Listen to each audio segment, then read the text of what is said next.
the neuro circuitry of reading. We have the neuro circuitry and we have neurons. Neurons.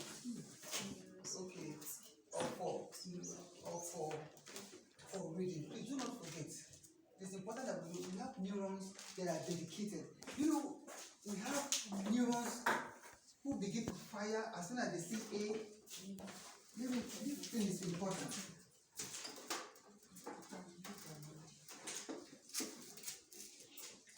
Let's assume that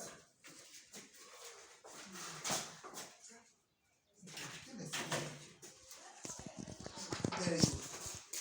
If you look at this picture, there are different circuits. There are different circuits, just like these tiny things. Different circuits, and each of these circuits, has what? Neurons, what we call the PAN, populations of what? Of academic neurons. And then within these populations of academic neurons, these are neurons that become active when a child enters the learning environment. Those children, as soon as they are coming to school, when they enter this place, just know that what? Populations of academic neurons become active. If the student enters the class and it is English lesson, so what is going to happen? Part of the populations of academic neurons, we still have English language neurons. Do we understand? Yes. You know, we have for education, it is called, we have populations of academic neurons, APAN. But do you know that as soon as a child enters, it is not only English. In a day, like how many subjects do you normally teach? Like very good. I know that English and mathematics, they are compulsory. So do not forget, as soon as the English teacher enters the class, it is not all the PAN that will become active. But throughout the stay of the child here, the PAN will be active. So those neurons that are dedicated to English language, others will become silent. The English neurons will become active. Those neurons representing the alphabet A will become active. Those neurons that represent B, they will become active.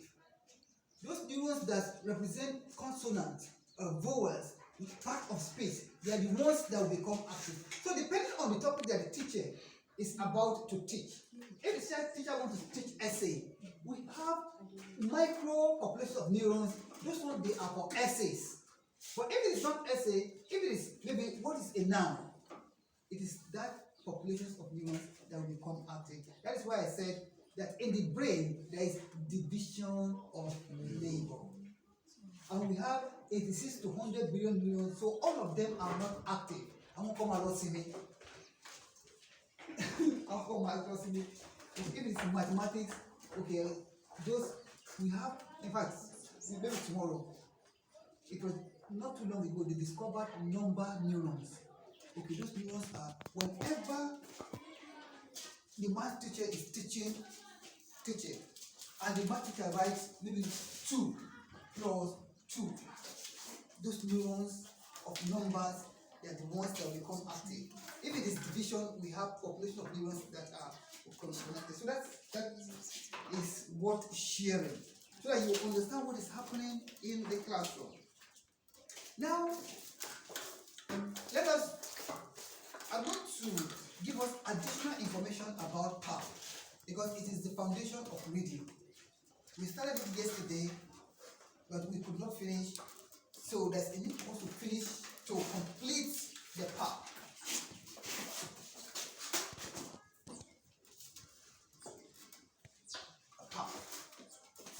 Let's look and remind us, what is phonemic awareness?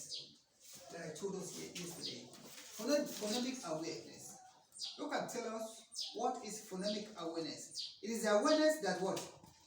The letters are different from, that letters represent sound, isn't it?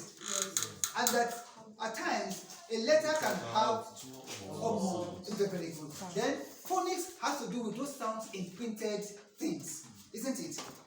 I think I was. Do we have any textbook here?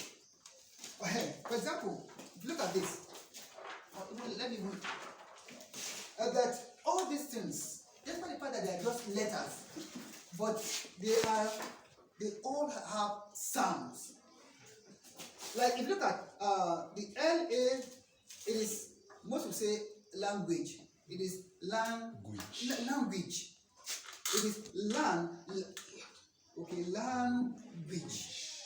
This UA, I is the one replacing the I sound, is in charge of in pronunciation. In pronunciation, I replaces the UA. That is what we call phonics. The ability to understand that sometimes those alphabets, they could be there, but different sounds are the one representing those alphabets. Okay, that is what's called phonemic awareness, and phonics knowledge. So now let's expand this knowledge. But before we go into it, please, I want us to look up micro-linguistics. Micro-linguistics. Now, this is language structure. And we have established the fact that reading is also a language, isn't it? It is a language that uses letters, unlike the oral language that uses words. Oral, the auditory, the sound too. So when we say sound is just simply phonology is just the study of sound. That is phonology. I've told us that whenever you come across phone, it means a sound.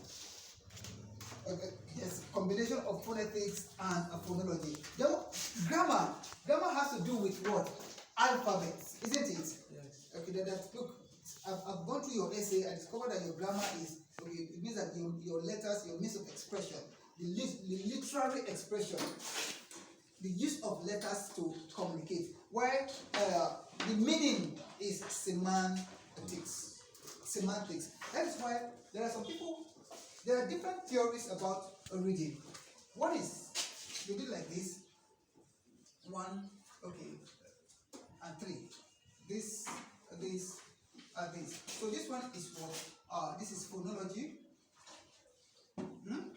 Phonology, orthography, while this one is semantics. The semantics. So this is the pillar or the foundation of a reading. This figure, the 3 wise men or women, that this is just that a child who does not know how to read, all you need to do is just to teach the child sounds, teach the child the meaning of those sounds, and teach the child. Orthography means letters. The study of letters, the study of alphabets. So let me bring you letters. Letters of alphabets. Semantics has to do with the meaning of things. Like meaning, for example, you say, what is a noun? You know that a noun is a name of a person, animal, place, or thing. While this one has to do with phonics and it has to do with power. So you can see it's a flexed it up for you. I've flexed it up for you. Sorry, you're the vice principal, right?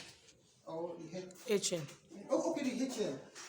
HM, please, when you get to, maybe on Monday, for those teachers that are not around, every other thing I'm going to say is just additional. This is the foundation of reading. We have called it the 3 wise men or the 3 wise women, or the 3 core factors of reading. So any child that you come across, for those of you who have special lessons at home, if you discover that child cannot read, honestly, there's no way let's focus on these 3 things. This is the pillar. This is the foundation of reading, fluency, and comprehension. this, just remember this three, this schema or image. Okay, the trainer that I went to, we talked about 3 things. Okay, let me just focus on this. Let me teach this child that letters, that alphabets, okay, represent sounds. Okay, after that, the orthography. This orthography, do not forget, is just part of what I taught you yesterday about ape. Who can tell us what's the full meaning of ape? Alphabetic principle and excellence. So make sure that child knows how to spell ABC. That is one. You can give the child some kind of little like I showed you yesterday. Like you say A, you leave dash here. A B, you leave dash here. C, make sure that you drill that child. If the child now understand it, then you go to PAP. Then after that, all you need to do is to start telling the child, okay, the meaning of words. The meaning of words. I think we'll settle this. This.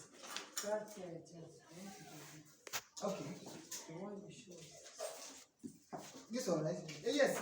This is sound, grammar, and meaning. And meaning means, okay, semantics. And this is it here. Okay, it means that all those words, I'm going to expatiate this. Everything is here. Okay, the analysis of each of them. I just pray that you are able to exercise patience so that I can reveal everything to you. So semantics means you can tell them, okay, now, the child has been hearing of now. Or you can even say, you can even use this word. Okay, stop.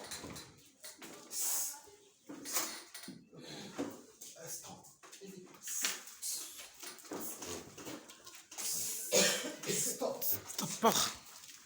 I'm going to really explain that whenever you want to really teach a child this word recognition, always stress the first alphabet and the last alphabet. It is one of the ways of decoding. It is called decoding strategies. I will expatiate it. Decoding strategy. How a child can really know how to correctly spell or pronounce a word. So one of them is to make sure that they stress the first and the last alphabet. There are additional decoding strategies. Yes? Okay, I should stress the first and the last. Yes, it is one of the decoding strategies. Others, I still have about 3 or 4. I still have, yes, definitely. I'm going to reveal everything. So, you guys have taken down this, isn't it? Yes, sir. So, anytime you come across the word orthography, it just means what? Letters A, B, C, okay, to Z. They have different words. Then phonology has to do with sound. Okay, semantics has to do with the meaning of things. Simple. Now, another information, okay, regarding this is